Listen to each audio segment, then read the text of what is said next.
Answer Short Question. You will hear some questions. Please give a simple and short answer to each one. Often just one or a few words is enough. What is a painting of a person's head usually called? Where would you find an urban area, in a city or in the countryside? What do we call it when the moon completely blocks out the light from the sun? What point of the compass is directly opposite east? Where do you pay for your purchases at a supermarket? What do you call an apartment that is below ground level?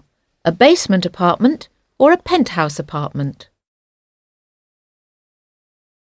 What feature do pianos and computers have in common?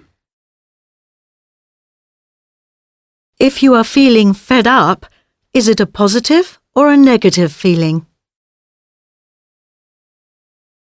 What do we call a period of 10 years?